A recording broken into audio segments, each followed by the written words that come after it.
right, so this is my walking music. For those of you who've been a part of TFC for longer than the pandemic, y'all know that this is a song we sing when we gonna walk. Like if we're doing an offering or something like that. Something cool, something chill, something fun. If you know it, sing it with us. If you don't know it, it's black church music, so we just gonna repeat the same thing over and over again. You'll catch on, trust me.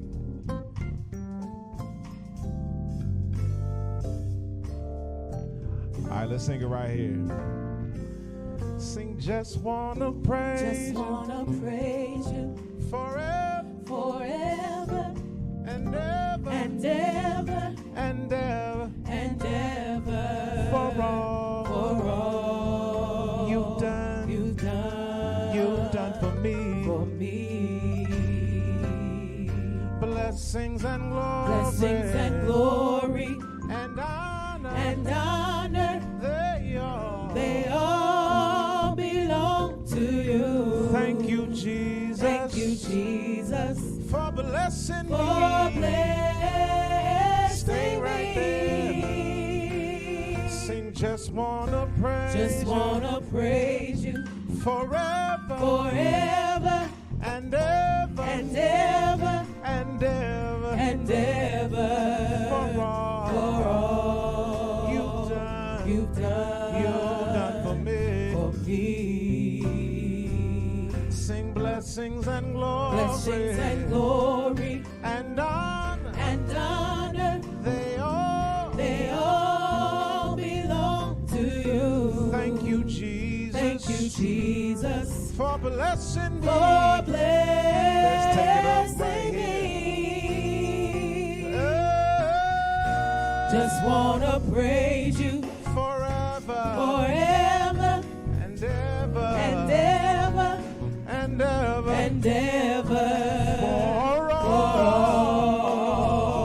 you've done for me. Sing, blessings and glory, and honor, they all belong to you. Thank you, Jesus, for blessing me. One more time, take it up. Oh, just wanna praise you forever and ever and ever and ever and ever, for all you've done for me. Sing, blessings and glory, and honor, they all belong to you. Sing, blessings and glory, and honor, they all belong to you. Sing, blessings and glory, and honor, they all belong to you. blessings and glory, and honor, they all belong to you.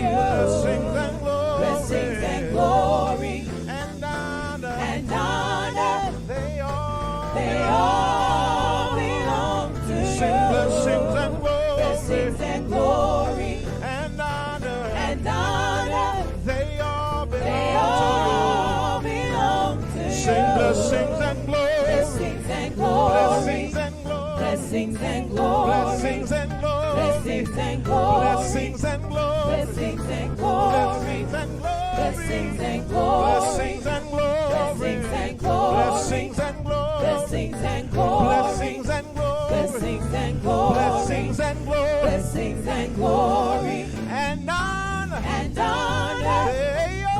they all belong to you. Thank you, Jesus, for blessing me.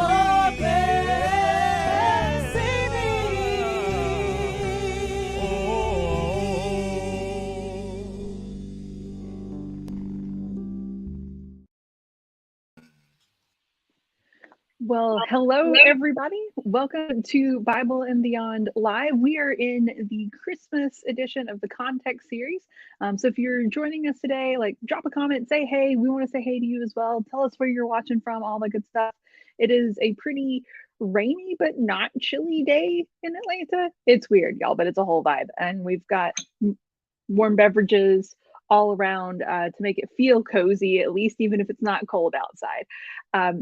So we're really excited to hop into the Christmas edition of the Context series. Today we're going to be talking about navigating the holidays, right? So sometimes the holidays can be a little bit challenging. So we're just going to have a real conversation about it. And Christian's going to walk us through that using the story of the prodigal son as kind of a template for this conversation. So it's really exciting. So to kick us off, I just want to invite us into a moment of prayer to just center ourselves and get ready for this conversation for the holiday season. So I want to invite you to get into a position that is comfortable for you, that allows you to feel grounded, to feel connected to the divine, and all of that good stuff. So just take a moment, take a nice deep breath.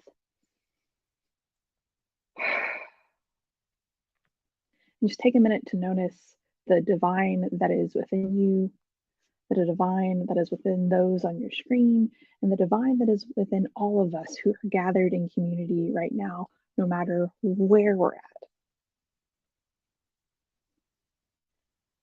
God, we say thank you that even when we are separated by miles, we are never separated in spirit.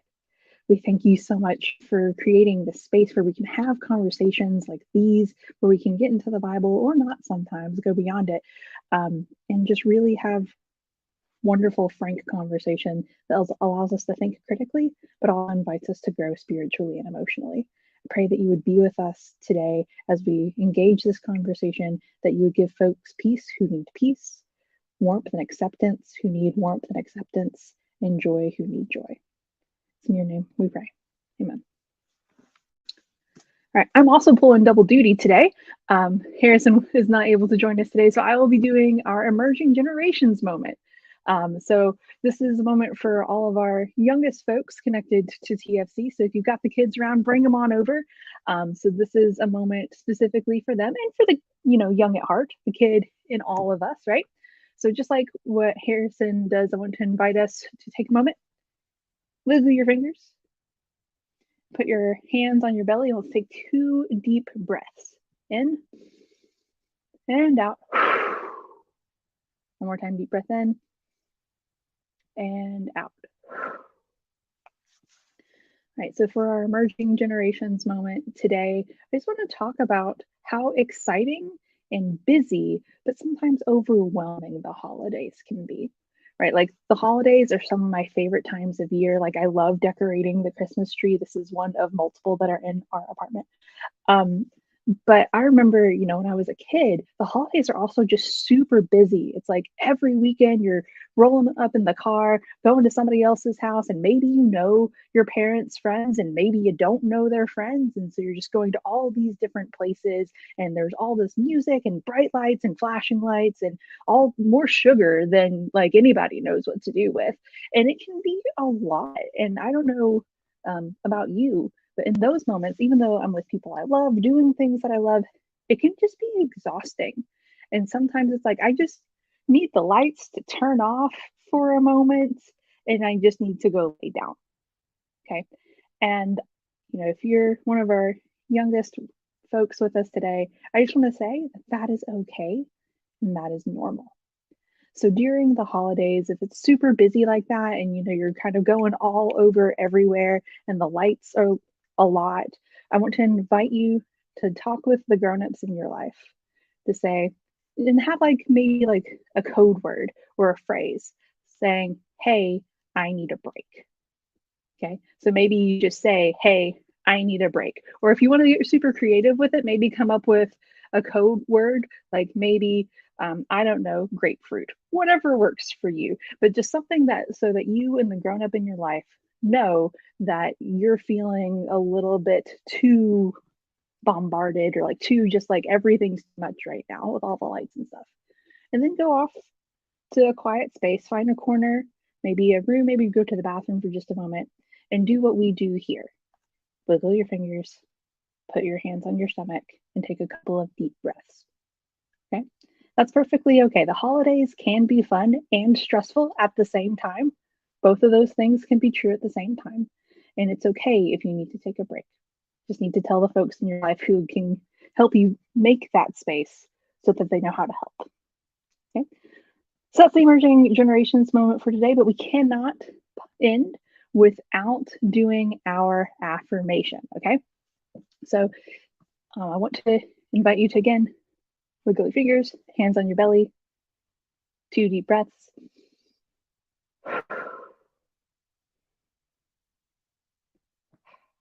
And repeat after me.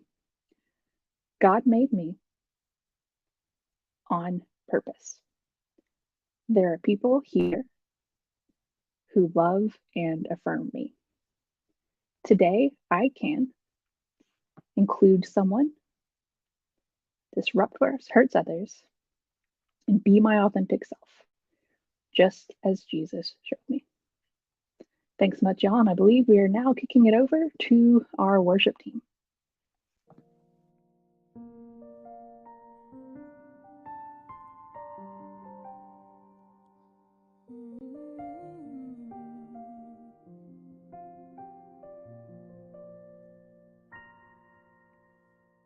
My Savior was born a refugee,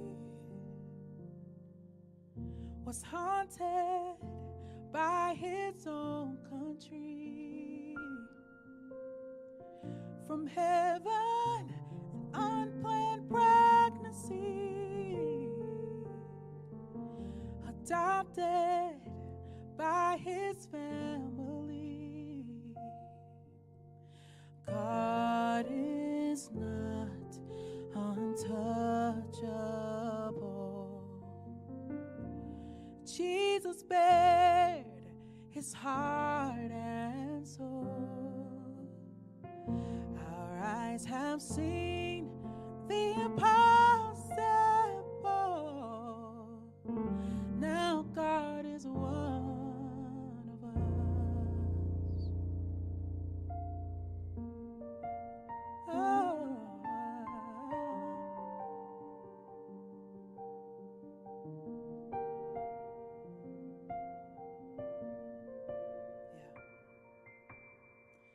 My Savior was born a refugee.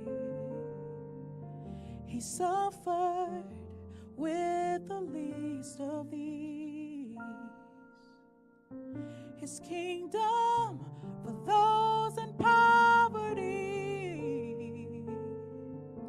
to know him for those with eyes to see. God is not untouchable.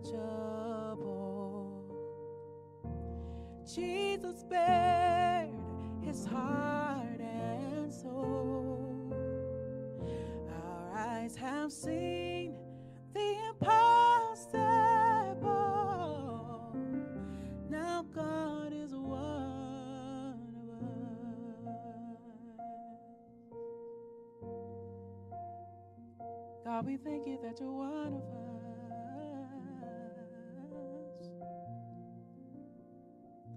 'Cause who could have thought? Who could imagine this kind of love? God here with us. Who would have thought? Who could imagine this kind of love? God here with us.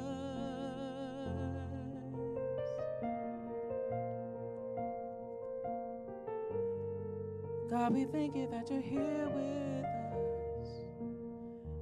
Oh,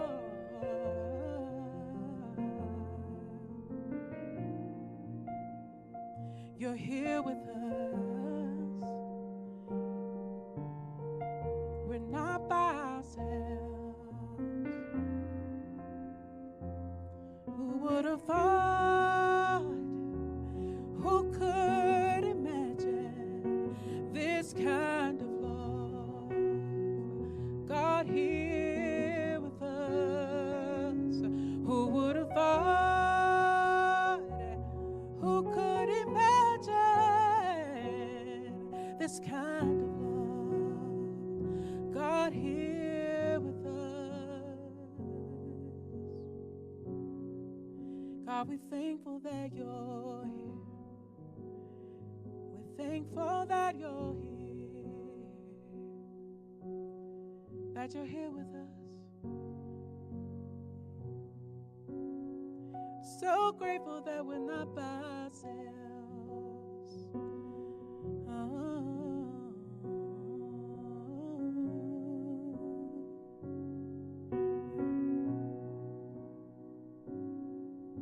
Thank you that you're with us.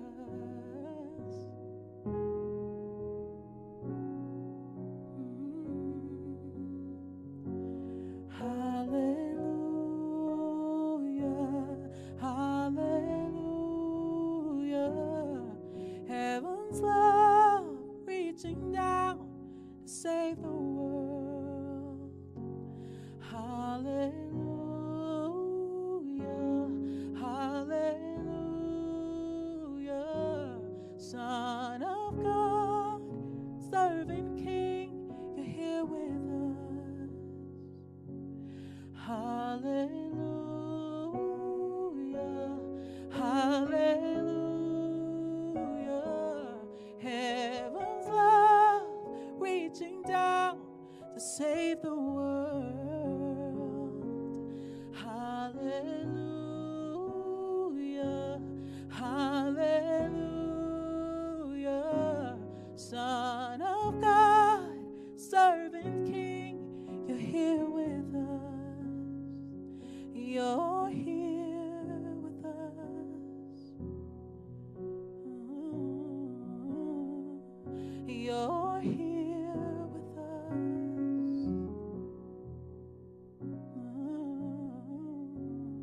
Who would have thought?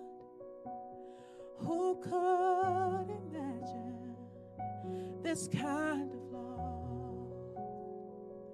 God here with us.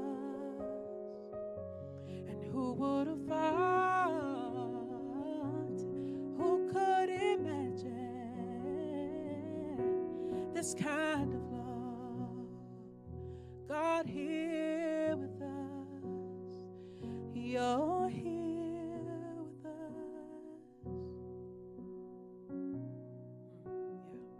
You're here with us. We're not by ourselves. You're here with us.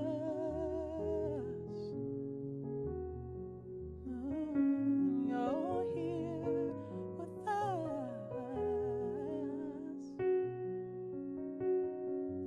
'Cause who would have thought? Who could imagine this kind of love? God here with us. Who would have thought? Who could imagine this kind of love? God here with us.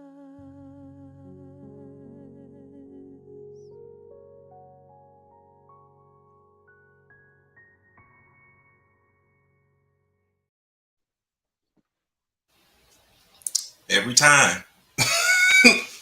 Every time, Marielle. Yeah, that was beautiful. Come on. Can we show Marielle some love in the comments? Like, wow. Wow. Such a gift. Such exactly, Josh. Where is the Kleenex?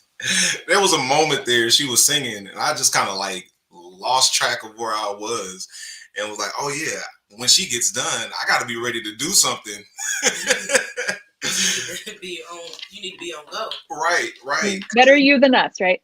Listen, because the recovery coming out of that moment is a shift. But I am just really glad to see everybody that's here. Thank you, Marielle, for blessing us with that moment of worship. That was so beautiful.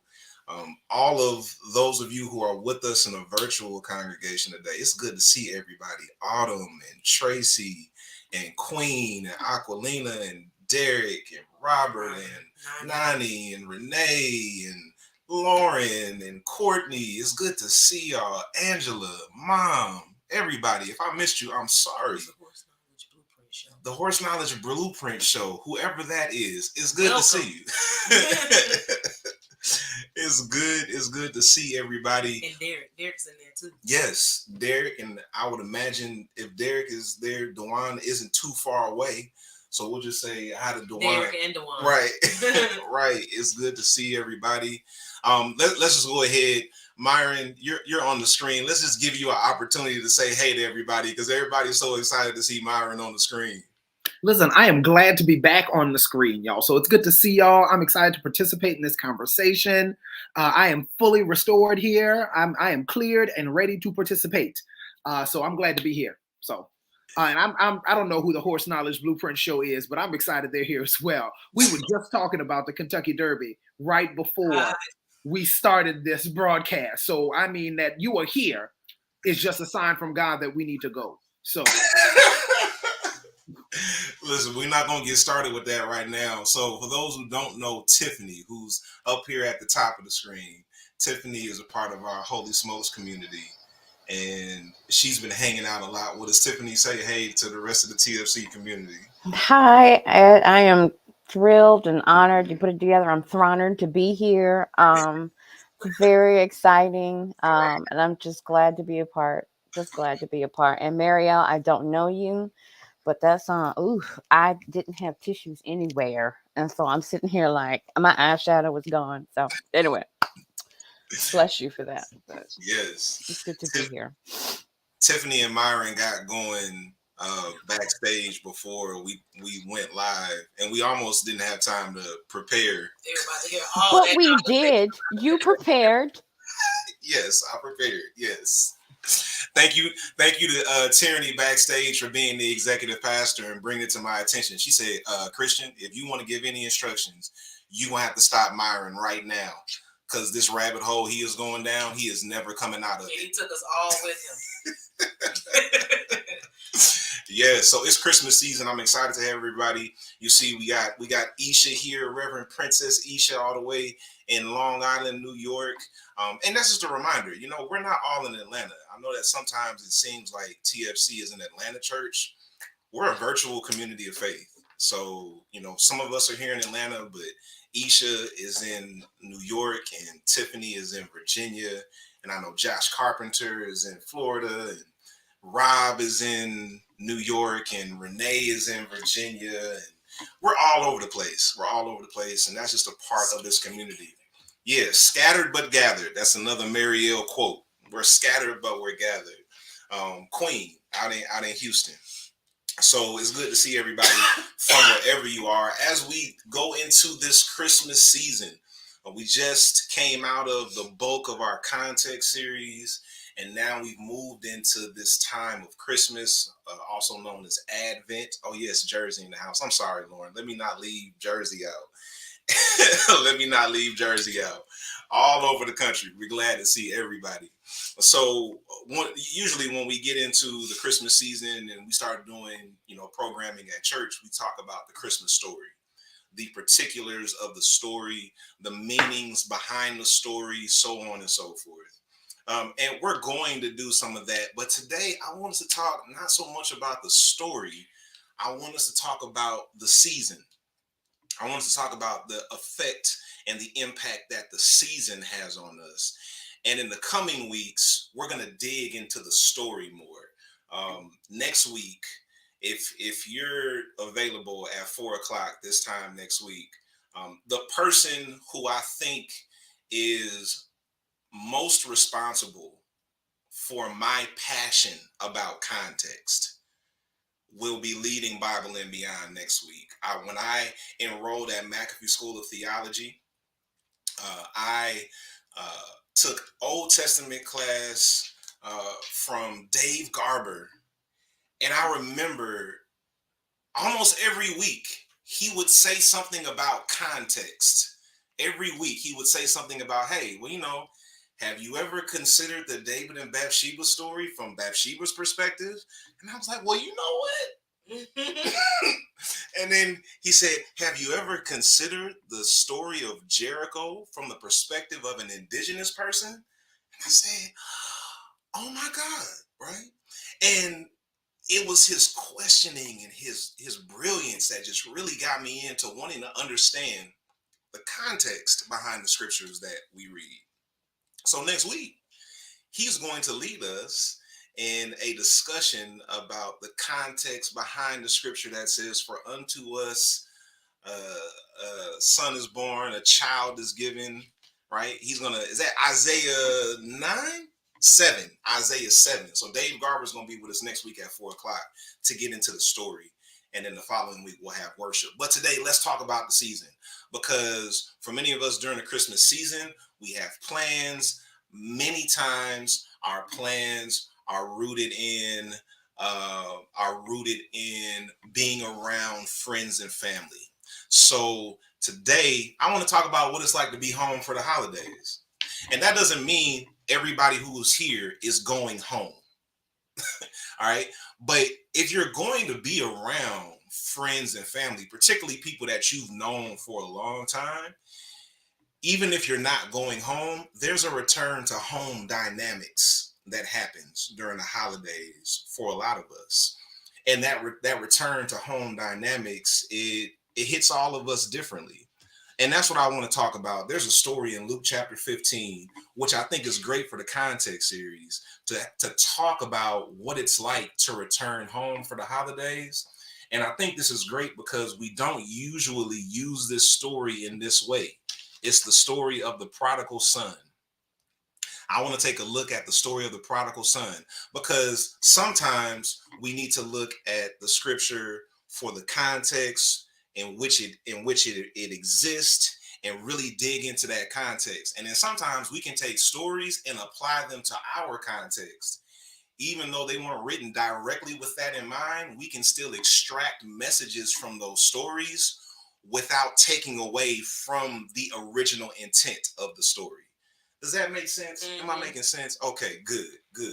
So that's what we want to do today. And since all of us here are in some way, shape, or form preparing for the holidays, I just want to throw this out. For those who are in the virtual congregation, I want to hear your thoughts in the chat as well. And let's just start here. How do you feel about your holiday plans? How do you feel about your plans for the holidays? I'll start.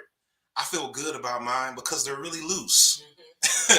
I don't have any real set plans. So I don't know what's going to happen on Christmas Eve. I don't know what's going to happen on Christmas Day. I'm sure I'm going to be around family, but the way we've been flowing recently is like, hey, we're going to eat at some time during the day. So y'all just come when y'all get ready. And that makes me feel really good about my holiday plans. What same. About you? Yeah, I feel the same way.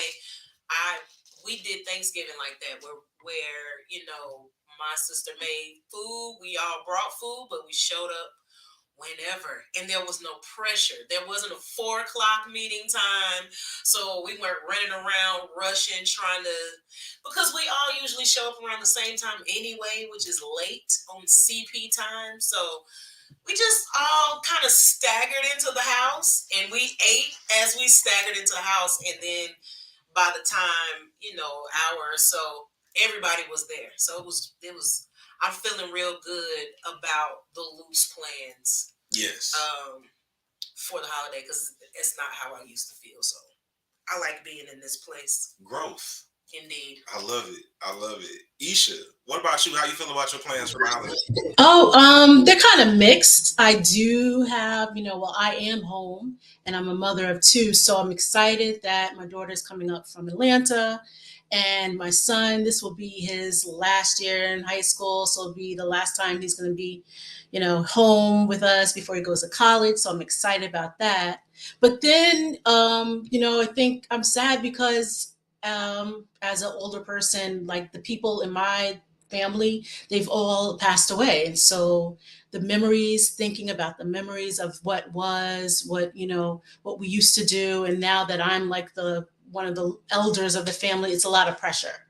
So I just, have vacillating emotions about it because I want to just be chill and do my own thing with my kids. But I know that, it's important to try to maintain some traditions, and it's also okay to create your own traditions. Yo, you just said a mouthful that I've never considered, Isha, what it's like to transition into being an elder. Like, what comes along with that? The grief of not having the elders you once looked to, and then the pressure of now being the elder. Woo, that's a lot. Thank you so much for sharing that. Tiffany, what about you? Well, how do you feel about your plans for the holidays? Our plans are kind of open ended too. For the past couple of years with COVID and all of that, we've kind of done like at home silo Christmas. This will be our third year, and we're trying to figure out how to celebrate with the folks, and then also trying to maintain that distance, because my father is severely immunocompromised, and so we have to be very, very, very mindful of where he is, how we, uh, interact with folks and being around large groups of people and stuff like that. So we've been just kind of like trying to figure out, are we going to like pop in before everything gets going and then pop out just so that we can be together on the day, and then come home and then do our thing, or maybe the day after or something like that. So it's kind of open-ended in that regard, but we definitely do the tree, the Charlie Brown Christmas special, Rudolph and Frosty, all of those. That's definitely a part of our season. So it's a mixed bag for us. I'm not excited. I'm not excited. It's just I'm in a place of like curiosity, wonder, excitement, because this is my favorite time of year. And so that's just kind of where I land. Yeah, thank you for that. The loose plans are blessing me, and I think it's important for us to notate here that, as you can see, Myron's going to tell us what's going on in the chat here in just a moment. But you can see everybody has different feelings and different thoughts, and I think that's the beauty of this space that we occupy. It helps us to see that not everybody feels the same way, but then also that we're not alone. When we've been in places where there was only one perspective that was shared, like, there were a lot of people who would get left out. So if I just stood up here and I told y'all, man, I'm excited because the holidays are coming, it's gonna be relaxed, I'm chilling, and then I talked about the holidays from that perspective, and that's the only perspective you got. And then everybody said amen, and you were sitting there thinking about the grief and the burden of the holidays, you might feel left out. So that's why we do this the way that we do it, so that we can see that we're all unique, but we're also not alone. And I just think that's really, really important for us to recognize in this community that we have. Let's go to Callie. I want to hear your plans. And then, Myron, you can take from there, tell us your plans and tell us what you see in the chat. Yeah, sure. So around the holidays, there are two mantras that I try to like remind myself. The first is that joy and grief can coexist. Like, I can feel joyful about what's going on in my life right now and grieve the what could have been, right? And the other mantra that I try to tell myself is actually a song lyric that says, "Home isn't places, it is love." So the things that I like really try to focus on in the holidays is like, where do I feel the love? And so just because, like, not going to go into all of the details here, but for reasons, I'm estranged from my biological family, and Haley's estranged from hers as well. That is more explicitly because of the whole "we're gay and married" thing, unfortunately, which is a reality of a lot of queer people when it comes to the holidays, right? There is a lot of tension and sadness there. So, what we've really focused on is how can we build community with people who we love and focused on spending the holidays with them. So like we're hosting a holiday party, we're going to a couple holiday parties, and then on Thanksgiving and on Christmas every year, we just kind of have like an open door policy. And if anybody wants a place to go or needs a place to go, they know the door's open. They just need to shoot us a text so we can tell them the gate code. And so every year, like the past couple of years, we've had a couple different people come spend like Christmas Day with us or Thanksgiving Day with us, and it's always been really fun and really chill. Because we also do all of the classic holiday movies, Tiffany. So when you're talking about Rudolph and Frosty, I was like, yes, that's our plan as well. We already watched The Grinch last night. So that's what we're doing over at the Coffin Frills house, and I'm really happy with that.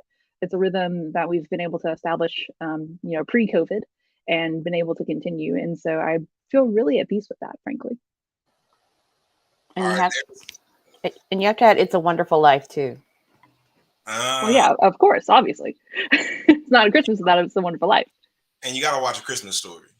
And you gotta watch Trading Places. Who doesn't watch Trading Places at Christmas? Yes. That's a great Christmas movie. Yeah, I love that to. movie. Have to. It's not only my favorite Christmas movie, it's like one of my top 3 movies of all time. That movie Same is here, so Smith. deep. Same It's so here. good. But y'all, there is a controversy brewing in the chat about whether or not Die Hard is a Christmas movie. It's not. End of story. Moving on. It is. It The is. fact that it Sorry. takes place I've already on finished Christmas. this. It's finished. Mhm. I don't understand why we're still talking. No, I'm agreeing with you, Tiffany. I'm good. saying that Okay. the fact All that right. it takes As place long on as Christmas does not were make it on- a Christmas movie. Right. As long as you're on the right side of history. That's all. Oh, absolutely. Always. That is Got the it. only, like, there are no Is it the sides. That story is the about a answer. guy getting a toy for Christmas? Like he was Myron. I'm just saying. Myron. Tiffany said it's finished. It The is. plot speaks for itself. That's all I'm saying, you know? That's okay. Myron, go ahead, man. My turn here. So first of all, can I tell you, I love Christmas. I love the holidays in general. I just love the fact that all of these kind of holidays converge. And so, you know, you got the winter solstice, you've got Hanukkah, you've got Kwanzaa, you've got Christmas. All of these kind of holidays kind of merge together and make this holiday season. So I love this because it really imbues the season with faith and hope and joy. And I tell you, the other day I got I'm going left already, Jesus, but I'm going here since I'm already, y'all didn't gave me the mic. Let me tell you what happened the other day. The other day I was riding in the neighborhood and something hit my heart about Christmas. And what I heard in my head was, you know, Christmas is a dark holiday. And I was like, a dark holiday? That didn't make no sense to me until that night when I was walking the dog. I had passed my neighbor's house during the day and it looked normal. But that night when I was walking the dogs, the lights were on. And I didn't notice the lights during the day. But when I was walking at night, I noticed the lights. And so I appreciate Christmas because it happens in the darkest part of the year. And y'all, this is a dark world. People been killed and people been struggling and things have been going wrong left and right. But it's holidays like this that helps us see the light even in the midst of the dark. So I love holidays like this because it's just imbued with faith and hope and joy. And if you choose to take that, you can have that and you can see the light in the middle of the darkness. So that's the first thing. That's not actually what I was saying. All right, that's enough. That's no, enough. You better pretch, Melvin, Marvin, Myron, whatever your name is. Yeah, no. You're doing. There's also some stuff in the chat. I got it, but I yield. Go ahead, Smith. No. What you're not about to do is get on here preaching every time you get the mic just because you've been out for a few weeks. No, sir. There we go, y'all. I'm shouting at Christmas lights all day, okay? Myron is coming for every piece of time the devil stole. That's it. God made it fair. All right, don't mess with me now. All right. What's going on in the chat, Myron? Oh, there's so much stuff going on in the chat. Folks are all over the place as it relates to how they feel about Christmas. So somebody says they need a change of scenery, Marielle, because she feels grief here in Atlanta at the same time. Pam talks about going back to Gainesville and how sometimes that makes her feel that grief. There's some folks that are saying, listen, I love Christmas. I love seeing family. Kay says she's traveling to England with family that have a different spiritual perspective than her. And so she's nervous about that and nervous about what that interaction will look like. Somebody else says, Marielle, this is you, that you look forward to resting during the holiday. What a great time to just intentionally lay down and take a nap instead of running around. And then on the opposite side of that, Robert said he feels some pressure because he is got to get gifts for everybody in the family. That's an expectation for them. And some other folks are saying they feel curiosity and wonder and excitement in the season. So it's all over the map as it relates to how people feel about the holidays and what their plans are for the holidays. I'll tell you, for my plans, my whole family lives one exit apart from one another on the interstate. And so we will all be getting together because that is what we do regularly. So we get together on Christmas Eve. We wear matching pajamas. We have a Christmas Eve program. And so we do the program and give out gifts. And so I am ready for the program and for the matching pajamas. Now, Smith and Pamela, you know, y'all been invited this year. So please have your matching pajamas and be ready to perform on the program. I don't know what you're going to do, but if you're going to be there, you're going to have a part on the program. All right. Back to you, Smith. program. Yo, he is so serious. I totally forgot about the program, Myron. Completely forgot about the Christmas Eve program. Yes, yes, Ooh. Josh. And the recitations, remember those? How yeah. we used to have to do all those recitations? Oh my gosh. Oh, the Like with speech, those little poems, those the speeches. speeches. Oh, I hated that. Mhm. Lord have mercy. Yeah, we're gonna get back to you on that program bit. I want to know what time is the program part over, and then we gonna come in our match. Oh no, I need to be witness to this program. So listen, I'll send you the program in advance so you know where your part is. You print out an agenda every year, you know, so you. Oh gosh, Myron. Woo! Oh man. All right, so we're all over the place when it comes to Christmas. And that's to be expected. We're all individuals. We all have our own lived experiences. We're all dealing with unique challenges. Some of us have lost loved ones this year, and that's going to make the holidays a lot harder. Some of us are excited because we're going to be with our family, and we love to be with our family. And we still have to navigate challenges in the midst of that. So as we talk about getting into the holidays and this return to home dynamics, being home for the holidays, we can learn a lot from this story of the prodigal son. And we're gonna take a break here for just a moment, but I want you to think about this as we go into the break, and I want you to think about how you want to respond to this. Can you tell us about a time where you got in your own way? I want you to think about that. Tell us about a time you realized you were getting in your own way. And for me, I think of it in terms of a time where I was my own worst enemy, or I was my own problem, because that's how I think about it for myself. But I want to hear from you, because that has a little bit to do with returning home for the holidays. And we're going to get into that in just a moment. But I want to tell you a really cool thing about TFC. This ministry started because we wanted to do something different, and we wanted to be our authentic selves. And many of us here, we've been impacted by the traditions of our childhood. We still love many of them. We still hold on to many of them, and some we've discarded. And the beauty of that is we've been able to create new traditions, right? TFC is not anti-tradition.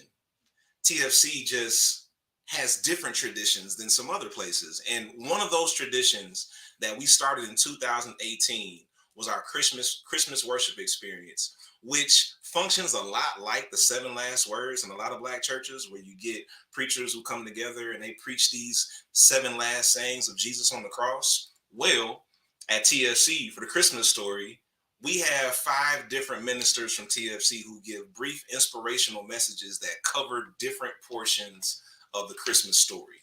So in 2 weeks from today, we're going to be gathered virtually and in person, right? This will be our last in-person opportunity of the year to gather. That's 2 weeks from today, December 17th, 2022. And you see these preachers that we have here. We are going to have an amazing time. And also, if you didn't know, this will be Marielle's initial sermon. Ooh, I'm so excited. I'm so excited. Yes. Marielle will be preaching her initial sermon. So I'm really excited about that. And because she is preaching, Marielle already told me it's my responsibility to take care of worship. So I'm going to dig into my worship leader bag on the 17th, and we're going to have some fun singing and carrying on. And Marielle is going to preach to us. Harrison is preaching, Callie is preaching, T is preaching, and then Derek Brown from our Holy Smokes community is going to be preaching as well. So make sure you join us for that, either online or in person. I'm going to kick it over to Myron to take us further, and then we're going to continue on with the rest of this conversation. Folks, it's offering time. This is my favorite part of the service, but not my favorite. You know, we got the whole service is good. But I like offering. Let me tell you, I used to have anxiety when we came to these moments of offering because I always never knew what to give and how much to give, but we have made that simple for you. And I'll tell you in just a moment, but let me do this. We always tell a little bit of a story before we do offering, and shout out to Vicar Younger, who was at a little Lutheran school that I went to in middle school, who told us this story many moons ago. He told us about this guy who had come to his pastor and said, "Hey, pastor, I've got to make a confession to you. I stole a turkey this morning on my way to work." And the pastor said, "Oh man, that's a horrible thing to do." And the man said, "Yes, I know. Do you want the turkey?" And the pastor said, "No, take it back and give it to the man that you stole it from." And the man said, "Well, I tried, but he refused it." And the pastor said, "Well, in that case, you go ahead and keep the turkey." The man thanked the pastor and then went on his way. The pastor went home a little bit later on and realized that somebody had stole his turkey. So, folks, it's offering time. And I'm here to tell you that we're not here to steal your turkey. We're here so that you can make a contribution to the faith community. And I told you that we make it as easy as possible for you to do it. We know that is only 60 people giving $100, and our budget for the month is taken care of. I'm one of the 60. And so we want you to be one of the 60. I know. Sit with it for a little bit. Sit with it. He tried to give it back. I'm one of the 60 though, folks. And we want you to be one of the 60. We want you to go ahead and give to the faith community. Budget to be a blessing. I have put it in my budget every month that the faith community is an organization that I budget to be a blessing to.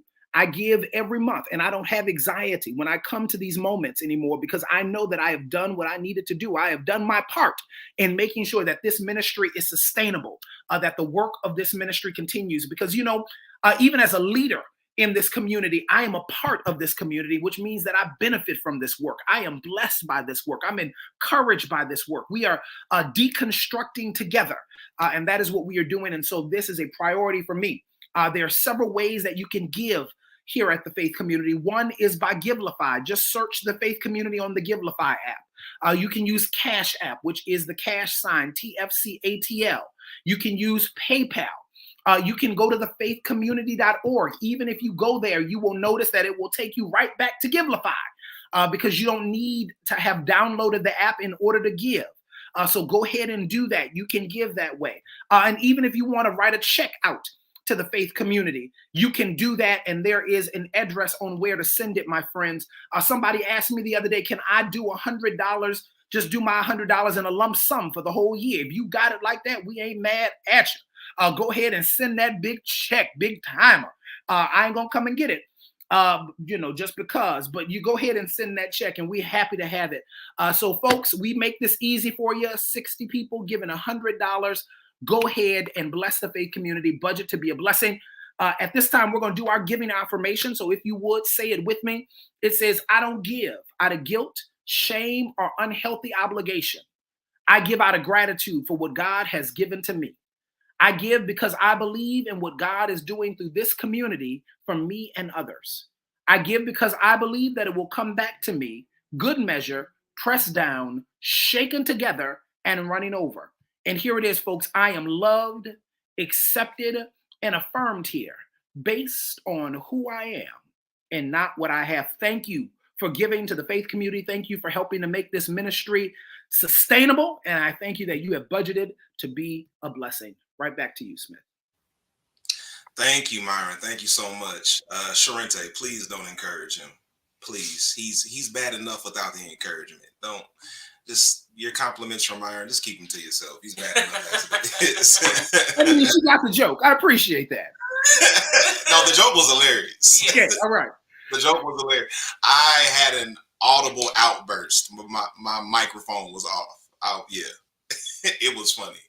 All right, thank y'all. Thank y'all so much for participating in TFC in that way, helping to sustain it and move it forward financially. Thank you so much for your commitment to making sure that this ministry can thrive. Now let's get back into this conversation about being home for the holidays or re-engaging home dynamics. And I want to hear from you all as we go into this story about the prodigal son. If you'll tell us about a time you realized you were getting in your own way. And I'll start. For me, it goes back to this time last year. Last year was the beginning of a huge time of transition in my life that I'm still going through now. And a number of significant events occurred over the course of about 2 or 3 months last year. And I was just taking all of them on. And I wasn't letting go of anything as I was taking on all this other stuff. And for those of you that know me, you know I juggle a lot of stuff. So to take on more and more and more, it was stressing me out. It was stressing me out to the point that my hair started falling out. If you haven't noticed, right on this side of my head, there's a bald spot here, right? That's why I keep it cut low right here, because my hair fell out in a patch right here and right here last year. And when that happened, I realized, Christian, you're not managing your stress well. Like all of this stuff that's happening to you, all of life that is hitting you upside the head, you can't control how life hits you upside the head, but you can control how you carry it. And you're not doing a good job of carrying it right now. You're not doing a good job of letting stuff go as you take on more stuff. And it got me all the way to the point where my hair started falling out before I figured it out. And I'm grateful that I did, because the level of stress I'm under this year, is actually higher than last year, but I'm better than I was last year. So I'm not having the same challenges that I did last year when I was in my own way, causing my own hair to fall out because I didn't manage my stress well. So that's what it was for me. Isha. Myron, you gonna say something? I was saying, Smith, I don't know whether to be blessed or not by that story, because even the Lord saw that you had great skin and was like, you don't need hair when you got a good forehead. Wow. Why? Somebody mute his mic. Like, I just couldn't help it. It was right there, y'all. It was right. Couldn't let that one go. Wow. He gonna find a way to talk about my forehead or my skin on almost every gathering. You don't see it though, right? It shines, right? It's like the 3 wise men bringing gold. It's like when Moses came down from the mountain. Thank you, Tim. He's been in the presence of the Lord, y'all. You're making me feel self-conscious too, because I have a shiny forehead, so whatever. That was a great story, Christian. I don't know, what I was thinking about was a little bit more like, I don't know, like years ago, or just more related to like religion. Getting in my own way, I would think about how I was more fundamentalist. I was really like very like churchy, but very judgmental. And if in thinking about in relation to home dynamics, I could see how that was very off-putting to the cousins that I did have growing up. And it was also, had a lot of pressure, for myself. And there was a lot of times where, I felt shame because you never can make the mark. So I was always missing the mark. So I was thinking about that. And then also just having to feel like I'm doing everything and doing it the way that I need to have it done, as opposed to asking for help. So thank you for sharing that. But yeah, back then I was very very judgmental. So I know that had a strain on some relationships that I had with my cousins. Tell me about it. Oh, it's like as you grow and evolve, you realize the type of stuff you did in the past that was just like, sometimes it's just trash. Can we just all be honest? Yes, we've done some stuff in the past that was trash. We've done some trash things. And when you evolve and you realize like, ooh, that was gross what I did, and you gotta be able to sit with that every now and then. So I appreciate you bringing that up. Callie, what about you? Well, tell us about the time you realized you were getting in your own way. Yeah, absolutely. Actually, what Isha was just saying kind of like triggered a thought for me. And I may have shared this story a long time ago on this platform, but it's a new group of people today. But when I was in college, I went to a Southern Baptist college in the middle of East Tennessee, draw from that, whatever conclusions you will about where I was with my faith journey, and very much steeped in evangelicalism, fundamentalism, all of the not great isms. But I worked at a summer camp, and I remember it was a Methodist summer camp. Talking about faith, leading Bible study was very much a big part of my responsibility as a camp counselor and working with my kids and whatnot. And I remember one day our middle schoolers were on a hike, and I'll never forget the kid. His name was David, and he was talking with me. He was really concerned because he had several friends who were Muslim. And he was like, but they're really nice and they're really kind and I love them a lot, but are they going to go to hell because they practice Islam? And, you know, and this is the thing where, like, I think it was getting in my own way. One of my deepest convictions in life is making sure that people feel loved, and that, like, helping other people feel loved and affirmed. And in that moment, I let my misconception about faith and theology keep me away from love. And even as the words were coming out of my mouth, y'all, I could feel in my spirit it wasn't right. And I told him, well, I mean, yeah, they're going to go to hell. And, that haunts me. That was like a decade ago. And nothing, like, I would wish for nothing more to be able to find that kid, David, and be like, I was wrong. Like, love your friends as they are. You can learn from them. They can learn from you. And, like, it doesn't matter how we get to love. Love is love. But I think sometimes we let our convictions get in the way, or like our beliefs get in the way of what really matters to us. So one thing that I've been really thankful for in this community is how deconstruction has led to fullness of life. Sometimes you got to tear down the building, get the building out of the way so the grass that's supposed to be there can grow. So I think that is, one of the things I'm most thankful for, but like just letting my belief in my own way has been a really, like, life-changing thing to navigate around. Thank you for that. I love that imagery, allowing the grass to grow. Yeah, that was beautiful. Thank you for sharing that.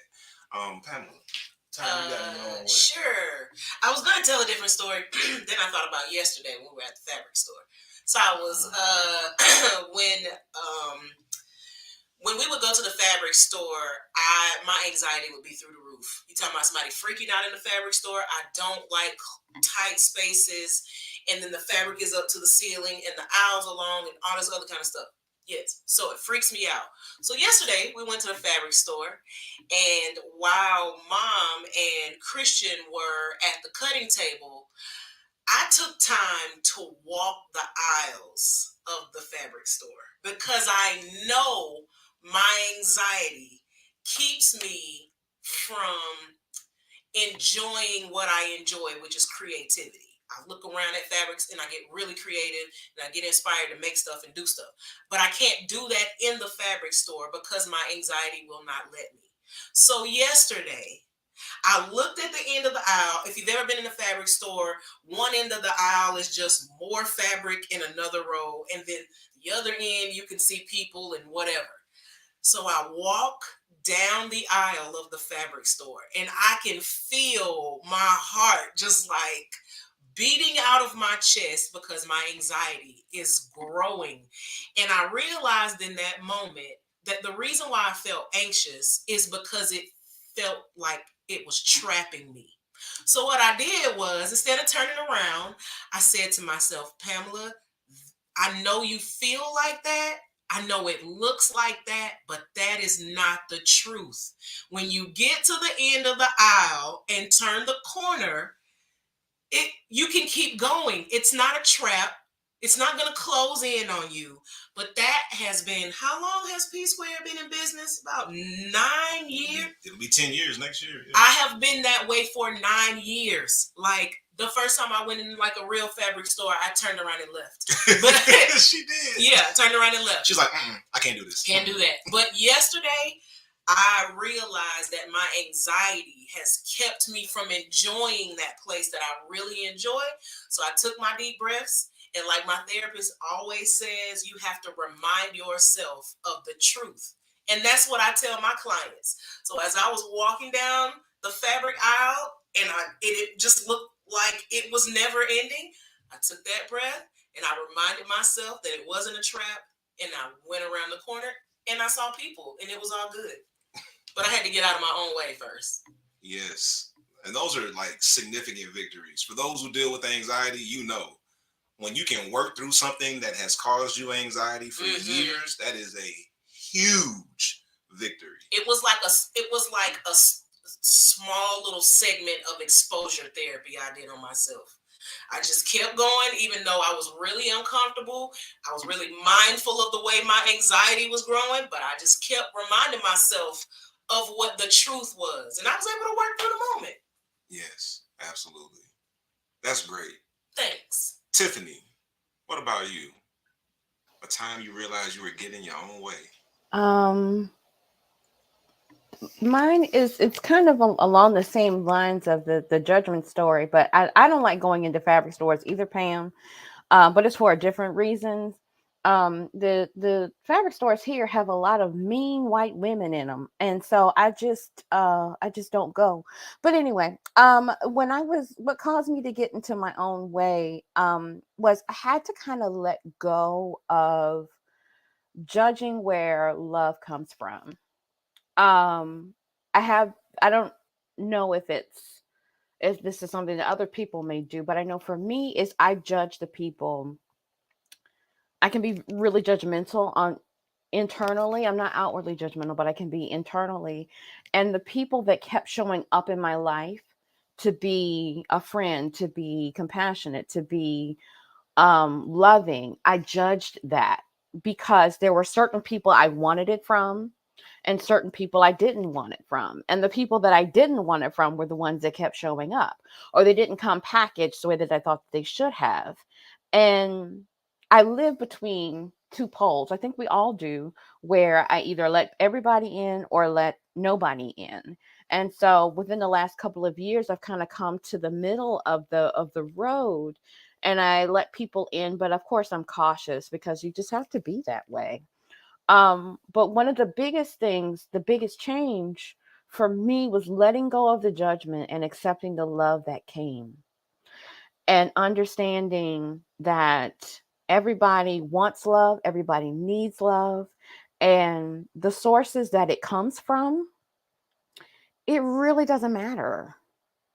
It really shouldn't matter, because I spent a lot of my life wanting certain people to love me and wanting to be included in these things. And a lot of times those people either don't know me, don't like me, don't care. I've run behind them trying to get them to accept me. None of it works. Whereas I just kind of came to a place where it's like, you know what? These are the people that will have sat with me, that have nurtured me, that have loved me, that have cried with me, that have listened to me, that have covered me, that have, I mean, the list goes on and on of what they've done. And so I had to drop the judgment. I had to drop the fear, because because difference makes us uncomfortable sometimes. And so I just had to let all of that go and just accept it for what it was. And for me, that was freeing. I'll be honest. Yes, last year was the first day I was able. It was the first time that I was really actually able to enjoy my birthday and receive love from people, because I find a way to reject it or find a way to dodge it or something. Whereas I just accepted the love. Um, and I think that was the biggest thing, was just letting go of my judgment, my expectations, my resentment against all those other people, and just accept what was. And for me, that was just major. That is beautiful. That is beautiful. Wow. Thank you. Like, we need the holy smokes sound effects or something, because that was something. Yes, that was absolutely. Thank you so much for sharing that, Myron. What about you? And then tell us what's going on in the chat as we move. Boy, I am being blessed here today. This is a heck of a Bible and Beyond Live. I'm glad to be a part of this conversation. I'm gonna be saying that a lot, but it is definitely sincere here, folks. So first, I'll tell you about me. And Smith, you can testify to this. You know that I was a part of a toxic work culture. it didn't start off toxic, but it turned toxic. And Smith had been encouraging me to leave. Lots of people saying, listen, you need to get out of there. I was a part of that abuse cycle. Y'all know the abuse cycle where it starts off as abuse. And when you realize that you're being abused and you get ready to leave, it then turns into appreciation because they don't want you to leave. And then once you go, oh, I can stay because they appreciate me, then they start abusing you again. And then that cycle just continues and continues and continues. And listen, I know some of the people who did it might be watching me, but here's the thing. If you wanted me to tell a different story, you should have treated me better. So I'm going to tell it like it is. And so that cycle was what was coming. It was abuse, appreciation, abuse, appreciation, abuse, appreciation, abuse, appreciation. And I knew I should have left. And I stayed much longer than I did.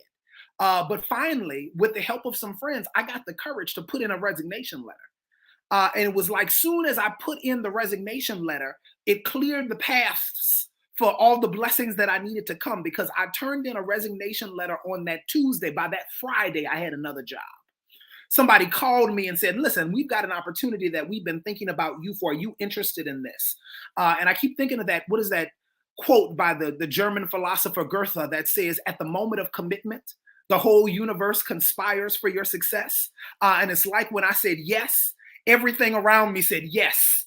And then what I needed came to me. So that's how I got in my own way. I started overthinking this and I said I didn't want to apply. No, they appreciate me. I kept reasoning within myself to get out of something that was toxic. And when I finally decided I'm done with this toxicity, the universe said, I'm going to bless you with something that's positive and healthy and what you need. And that is what I've experienced. So that is when I got out of my own way. Folks, there's all kind of stuff happening in the chat. So first of all, folks that are with you, Smith, that have had the same issue where stress has caused hair loss for them. And listen, I wasn't making light of your hair loss. I was just making the best of your hair loss. That's all I'm saying. So sometimes stress causes that.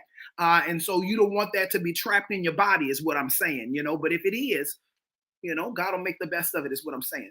Anxiety, people have resonating with your story about anxiety. Josh Carpenter says, he doesn't know if pushing through anxiety can produce a long-term decrease, but he was blessed by that story and he's going to try to see if that happens for him.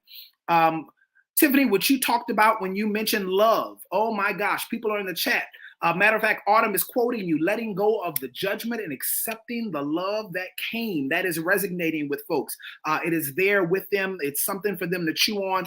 So folks are resonating with the ways that we have got in our own way and ultimately saying that they've got in their own way with the same ways that we've got in our own way. So this is definitely helping people. So passing it right back to you, Smith. I appreciate that. And for those of you who may be watching the clock, we're still going to get out on time. Don't worry about it. We're not going to get to this whole outline, but I knew we weren't, but we're going to get out on time and we're going to get what we need to get out of this moment. So I appreciate everybody sharing times or ways that you've been the person in your own way, right? And that's what we see here in this story with the prodigal son. Now, when we look at the story, I want you to understand, I'm not making a direct correlation. I'm not saying that you are the prodigal son, right? Because many of us have heard this story preached a number of times, and this could come across like when you're going home for the holidays, you're returning and you need to apologize to everybody because of how you messed up. That's not the message I'm pulling from this story at all. Thank you, because I wasn't going to do that. But what I love about this story is the prodigal son. It's a parable that Jesus tells to illustrate a point. And the story is told about how the prodigal son went to his father and asked for his inheritance, which was very uncommon because in that culture, you only get the inheritance after your parent has passed away. So culturally, what the son was saying is like, I'm getting tired of waiting on you to die. So can you just give me my inheritance now so I can go do what I want to do with it? And he left the house that way. And then he stayed out in the wilderness for enough time to run through all of his money. And he came to the conclusion, you know what? I'd be better off back at my dad's house. So the prodigal son decided to return back. And in verse 18 of Luke chapter 15, he acknowledged the ways that he contributed to his circumstances. The prodigal son acknowledged the ways he contributed to his own circumstances by saying, I've sinned against my father and against heaven. So the prodigal son, took responsibility in his return home. That's what I want to challenge each of us with, which is why I asked us to take a moment of introspection to think about times we've been in our own way. Because regardless of the space that we go into, we need to look within ourselves to deal with our own stuff before we can address everybody else's stuff. Even if you're going home or you're going to be around people who haven't been good to you, people who you have these volatile relationships with, hey, let's just go ahead and be honest. People you don't like. I mean, can we just be honest? Everybody don't like everybody in their family, and sometimes you got to be around people you don't like during the holidays. That happens sometimes. But I always want us to make sure that when we go into these spaces, we not only consider what everybody else is doing to us, but we also consider how do we take responsibility for our portion of this. Myron just gave us a great example. Myron was being mistreated on his job. They were treating him terribly. Mm-hmm. But Myron also had to recognize they're treating me terribly because I let them. How many times have we been around people that we didn't want to be around because of how they treated us, but we never took the time to question ourselves about how we allow them to treat us? Right? We teach people how to treat us. We teach people how to treat us. Myron, you gonna say something? Yeah, can I pop back in there? Because I just had an aha, right? So Luke 15:18 talks about him taking responsibility. But if you look at that 17th verse, it says something so key. It says, and he came to himself. He came back to who he was, right? So he was hanging out with these pigs and then realized that, listen, I don't want to hang out with the pigs. I don't have to hang out with these pigs. And it really brings us back to the idea of greatest commandment theology, right? Because the core of the gospel, according to Christian Smith, is that loving yourself is the foundation, that I can't move into loving somebody else, which is a reflection of how I love God, if I don't love myself. If I have a low self-esteem and a low self-worth, I can't esteem somebody else because I don't esteem myself. I'll never know how much someone else is worth if I don't know how much I'm worth. And that's what it is. He came to himself. And then the second thing I got while you were talking is this, that it doesn't matter your location. It doesn't affect, let me say it this way. Where you are doesn't affect who you are. Yes. Because even though he was with the pigs, he was still who he was. And it wasn't until he came to himself and realized who he was, he could go back to the Father's house. But when he went back to the Father's house, he was still the same person. Mm-hmm. So I'm passing that back to you. And he became aware of who he was. That is what I want all of us to consider. Because like, we're not going to get to this whole outline today. But I want you to know during the holidays, be aware of who you are. Be aware of how you function. Be aware of how you allow people to affect you. I'm going to say that again. Be aware of how you allow people to affect you and how you respond to that. Because it is very easy to point out what everybody else is doing. It's easy because like that's external. It's easy to talk about, yeah, this person, they don't like me. This person got a problem with me. This person get on my nerves. This person used to take advantage of me, so I've never gotten over that. This person judges my lifestyle choices. This person doesn't like my identity. And all of that is true. At the same time, it's very important for us to determine what boundaries are we going to set. Come on, boundaries. That's it right there. That's the word for the holidays. Boundaries. Take responsibility as you return to home dynamics during the holidays for the boundaries that you set. It's very easy to mind other people's business. Minding your own business is a whole different ball game. Digging into your own stuff, Callie. Yeah, can I just hop in on that and say, like, when it comes to your own boundaries, first of all, there's no shame in whatever boundaries that you need to create. And the holidays is not the time to try experimenting with going beyond those boundaries, right? Like if you know that if you're going to see your biological family and you can only stand to be with them for one evening, the holidays is not the time to try for two. Like do that at like the most random ass time in the spring, like in April when nothing's going on and the stress is more minimal for everyone. So like if you know your boundaries, keep your boundaries. Like it's a way to love yourself and your family better. So I just wanted to pop in with that little commercial break. That's so good. Tiffany, you about to say something? That was good, Kelly. I do, because I don't think I'm the only one that has an issue with setting boundaries. I think one thing we have to realize is that boundaries do not mean you do not love the person. It just means I'm not going to lay down and let you walk all over me anymore. Exactly. Mm-hmm. Exactly. Boundaries are not me telling you what you can or cannot do. Boundaries are telling you what I'm going to tolerate. There's a big difference. You can do whatever you want to do because it's your life. I'm just telling you what I'm going to tolerate. And the limit of my toleration is where I'm willing to go. And that doesn't mean I'm going to try to impose my will on you. I'm just going to excuse myself.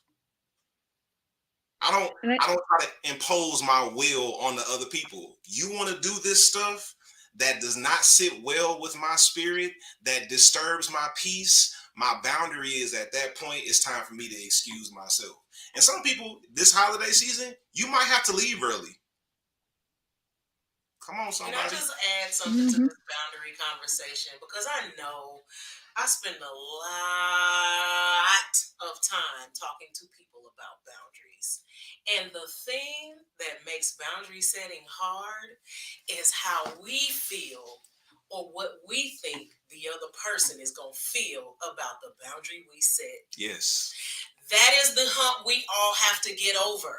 Because we can't just be sitting out here setting boundaries all willy-nilly, because then when somebody has a reaction to that boundary that is not pleasant, that's usually what causes us to like fall back and then make the boundary really loose.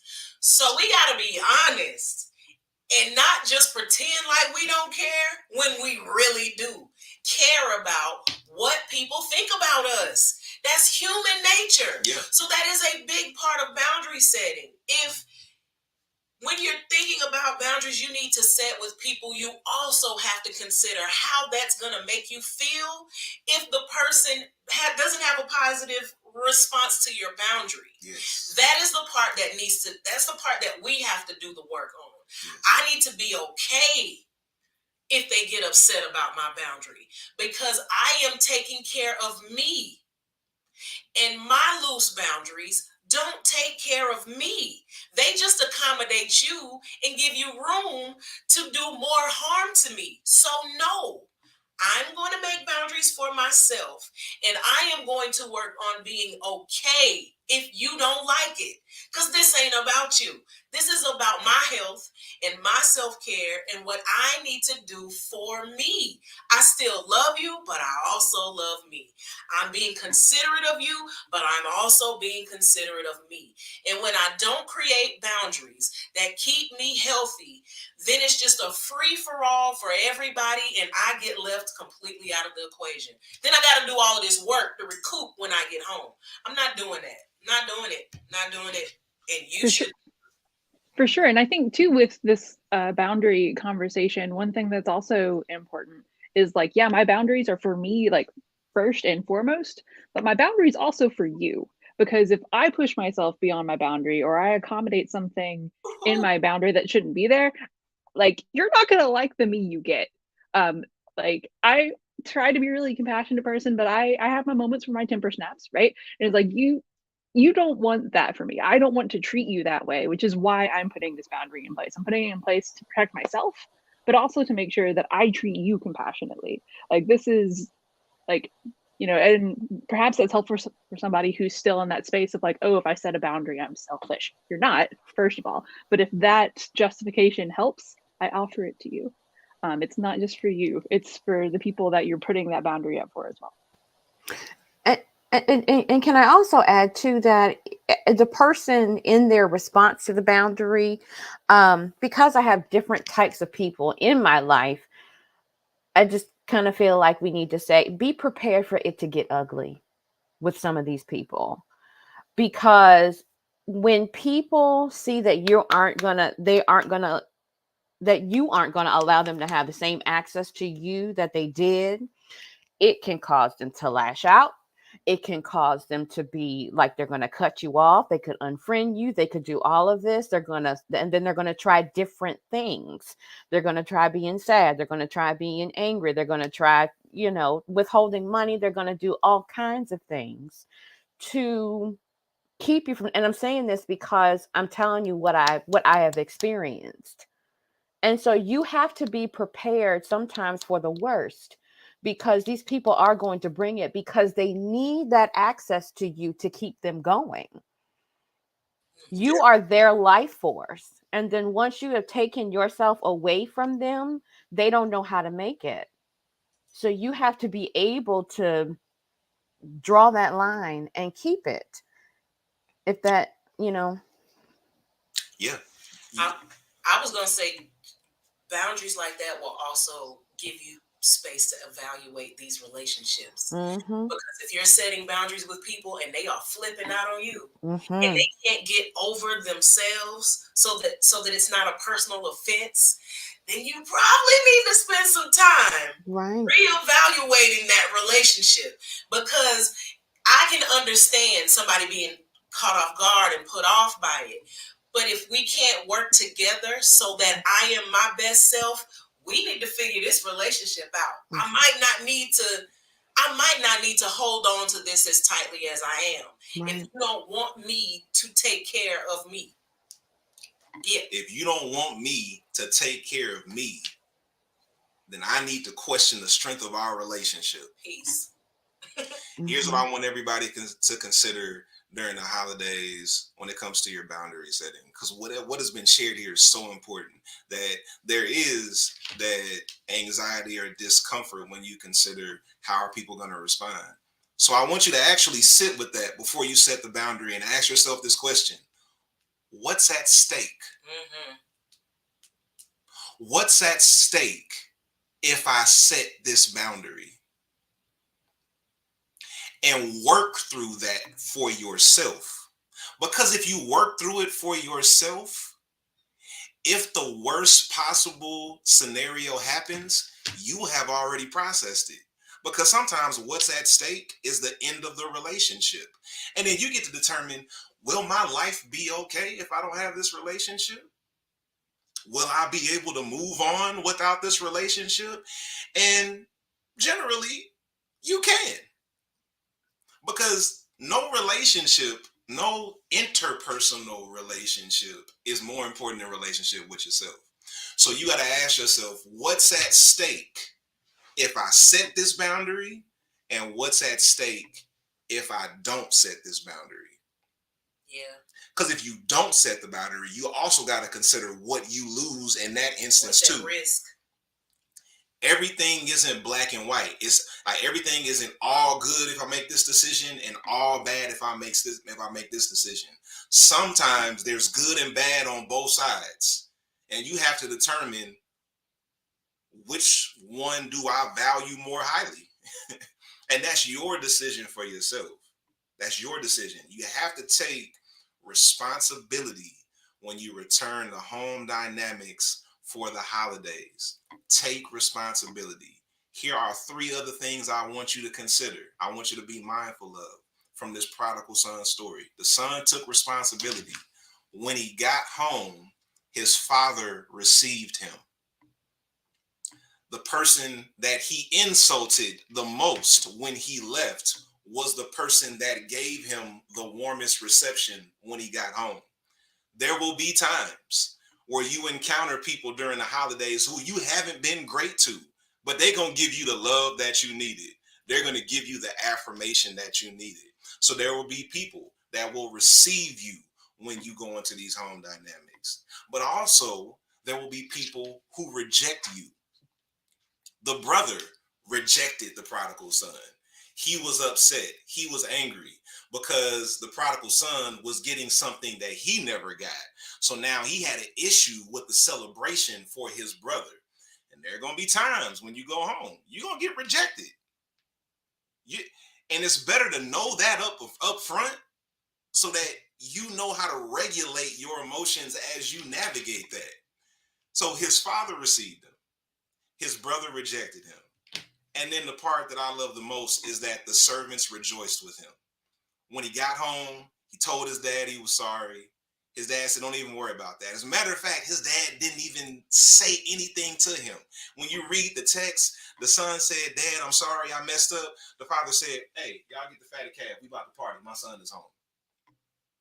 And it says the servants rejoiced with him. I really love that because there was a hierarchy in this relationship. When he left, he was disrespectful to his father. Being as selfish as he was, I doubt he had a great relationship with the servants. There might have been some things he said to the servants while he was there that also were not respectful. But when he came home, they rejoiced with him anyway. Sometimes you're going to connect with people after you've evolved or as you have leaned into your evolution, and that relationship is going to change. You know how like most of us in our family, and you know, this probably applies a lot for TFC. We grew up and there was like that auntie or that uncle or that cousin that like was just different. They moved to the beat of their own drum, and like the rest of the family would kind of talk about them like, well, you know, such and such, right? And now for many of us in this space, especially for those of us who are in this space theologically and our family knows about it, for many of us, that's us now, right? So there are times where as time passes, your relationships with people change. People who you once didn't have a great connection with, they might become your best friend. And like Tiffany said, you got to be willing to accept love from where it comes. It might not come in the same package. It might be somebody who you had no connection to in your family 15 years ago. And now y'all got everything in common because you done lived some life. You done been through some stuff. You done asked some questions you couldn't ask 15 years ago. You done got some answers that people tried to keep from you 15 years ago. And now you see the world differently. Be open to partying with people that you never partied with. Myron? Listen, I know the time, but there is one thing I've got to add to this that just popped in my head here. I realized that the servants were not his family. And isn't it crazy that when his brother rejected him, God raised up a community that wasn't even related to him to celebrate with him? And sometimes God will give you community outside the people that are supposed to love you to celebrate with you when your beliefs and your systems have changed for the better. So even in this holiday, look for community wherever community comes. That could be the faith community. That could be any community. But God does that. That God will send you what you need when you need it, even when the people who are supposed to give it don't give it. That's all I got. You telling the truth. You telling the truth. Isha, before we leave, was there anything that came up for you? I know you've been sitting there shaking your head. I didn't want you to feel like we weren't giving you an opportunity. Sometimes I'm too polite. I should have just jumped in. No, everything that everyone was saying is spot on with and resonates with me. But one thing I would say is friends are the family you choose. So if you don't have, blood family, like I don't really have anyone left besides my grandmother, I've made a concerted effort to surround myself with people who I get along with, who love me. And those are the people who are my family. So if that's what you need to do, you have to make the choice to do that to survive the holidays. Absolutely. And I got to point out what my mom said in the chat as we start to wrap up. She talks about how the son came back with a humble attitude. Right? That's important for us. As we evolve, we start seeing the world differently. We feel better about who we are. We feel better about how we see things. It's very easy to look down on other people who haven't evolved to the place where we have, as if they are less than. And then we become the thing that we despise.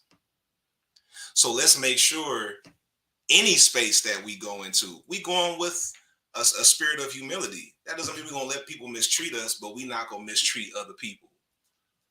We're not going to do to other people what we don't want them to do to us. We're not going to look down on people. Like sometimes, we can't say this at Bible and Beyond, but Pamela says frequently that shutting the hell up is free. Oh, yeah. Yes, you do. Yes. And I cleaned it up for those. Yeah, I cleaned it up. For the gentle ears. Yes. Like sometimes just shut up. You ain't got to speak on everything. It's free. It costs nothing. You ain't got to speak on everything. Now, you know what I'm saying? If somebody says something at the dinner table that you don't necessarily agree with, if ain't nobody being harmed, just let it go. Just let it go. Because it might not be worth the fight. Okay? So as we return home for the holidays, it's just important for us to keep all of this in mind as we go into this season. Now, if you're here and you want to connect a little bit deeper with TFC, maybe you're here for the first time, maybe this is like second, third, fourth time you've engaged with us, and you're like, man, you know what? I think I like this church. I think I want to find out more about it. Not really ready to make a commitment to be a member. That's a little bit too much. But I at least want to get more plugged in with what's going on here so I can know when we're gathering. Because TFC is a virtual community of faith. So regardless of where you are in the world, anytime we gather, all you need is a quick link and you can join us. The way to get that link and the way to get information about when we're going to gather and what's going on is to go to thefaithcommunity.org. All right, so you get out your phone, go to thefaithcommunity.org. You can do this right now. Like you can do it as I'm saying it. Go to thefaithcommunity.org, and then when you get there, there's a button that says text to connect. If you've already done text to connect, you don't have to do it again. You're already plugged in. If you've never done text to connect, now is your opportunity to get connected. You'll click text to connect. If you do it from your phone, it's going to take you straight to your messaging app. It's going to pre-fill the number and pre-fill the word that you need to send. All you got to do is press the send button. When you press that button, you're going to get a message back that asks you to put in a little bit of information. It takes you about 10 seconds. Name, phone number, email. That's it. And then we'll take it from there. We'll reach out to you. We'll make sure you have what you need. And we want to get to know you a little bit better. Now, let me say this. If you don't want the information from us, don't do text to connect. Don't do it. Because we're going to send you information. We're going to let you know when we're gathering. If you just want content, you got TikTok, you got Instagram, you got Facebook, you got YouTube, if that's all you want. If you want to be a part of community, if you want to engage, then that's why you use text to connect. So for those who are going to check that out right now, please enter your contact information because we can't contact you without your contact information. Some people do text to connect and like, I'm not going to put this in. All right. It's a text. You get that by putting in your number. Yes. So make sure you do that. If you're already connected with us in that way and you're saying, all right, I'm ready to make a commitment to be a part of this community. I want to serve. I want to be involved. I'd like to be with everybody on Bible and Beyond Live, have an opportunity to get on the screen. I'd like to get involved in different modes of the ministry and potentially even have a leadership role in this community. If that's you, you can go to that same website, thefaithcommunity.org, and there'll be a button there that says Join TFC. You can click that button. It's a 60-second membership form you can fill out, and then we'll take it from there. That's the invitation that we extend to you. Beyond the invitation to love, right? That's the first and most important thing, that we love. That's the greatest commandment. Love God, love neighbor, love self. And if you don't love yourself, you can't love the other two well. Love somebody else. Can I get an amen? Can I get an amen? Come on, RuPaul. If you don't love yourself, you can't love your neighbor. If you don't love your neighbor, you can't possibly love God. And I'm not saying that in totality, because sometimes there is a particular area in which you don't love yourself. And when there's an area of yourself that you don't love, you will not love that area of other people. All right, if you understand what I'm saying, I've had body image issues my whole life. And I've struggled and I've judged myself so much my entire life from my body image issues. Pamela has been walking through this with me harshly. Yeah, for a long time. And I realized that subconsciously I was judging other big people because of the way I judge myself. I love myself overall, but the area of my body image was a place where I loathed myself. I'm just now learning to love myself better. And I realized I've been treating other people subconsciously the way I've been treating myself. In order to love other people, you gotta love yourself. If you want to love God, you gotta love yourself and other people. All right? Thank y'all so much. Next week, we're gonna be on Google Meets. So you'll join us there. If you want to get that link, you got to do text to connect. The following week, we'll be live on Facebook and YouTube, and we'll be in person for our worship experience on the 17th. And that will be the last time we meet. Good, Callie. I'm sorry. Oh, God. Ooh, that's good. Yeah. Tara Westover is the author of Educated, for folks who are familiar with that New York Times bestselling book. It's amazing. You should read it. It'll rip your heart to shreds. But she said that in an interview like 2 years ago, and I have not been able to let it go. And now we can't let it go. That was good. That was good. So to close us out, Reverend Princess Isha, all the way from Long Island, New York, is going to give us our closing prayer. Isha, will you pray for us, please? Sure, it is my pleasure. We had such a time today, didn't we? Please, let's just take some time right now to get into whatever posture of prayer that you need to connect with God, with the divine, and we are going to pray. Good and gracious God, we thank you for this moment, for this time, this afternoon, that even though we are scattered, we are gathered in your name, in your presence. There is fullness of joy, and we thank you for this opportunity to hear from you through our discussions. God, I ask that you be with us when we feel that we are lonely and alone. But we know that you are Jehovah Shammah, that you are with us, and that whatever we need from you, you will provide. So, God, there's some people throughout this Bible and beyond who expressed feelings of anxiety, grief, loneliness, overwhelm, depression. And God, I just ask that you be with them, cover them with your blood, cover them with your care, and let them know that you are with them and that you walk alongside them. Lord, we thank you that you are a God that is touchable and that you understand us. So we thank you that we can hear from you in everything that we do, in nature, in just your word, in anything that we need to connect to you. You are one who wants to talk to us and speak to us. Lord, I ask that you just encourage us and give us courage to continue to love ourselves and to heal. Where we are interacting with people and our families and friends, that relationships that have not been healthy, they have been abusive. Lord, I ask that you give us the courage to walk away from those abusive and unhealthy relationships and love ourselves, because you love us and we are yours. It is in the precious name that I pray. It is in the name of the Creator, the Christ, and the Comforter. It is in Jesus' name. Amen and Ashe. Amen and Ashe. Thank you so much, Reverend Princess. All right, y'all. Y'all enjoy the rest of your Saturday. I was blessed by this. We'll see y'all next week with Dave Garber. Bye, y'all.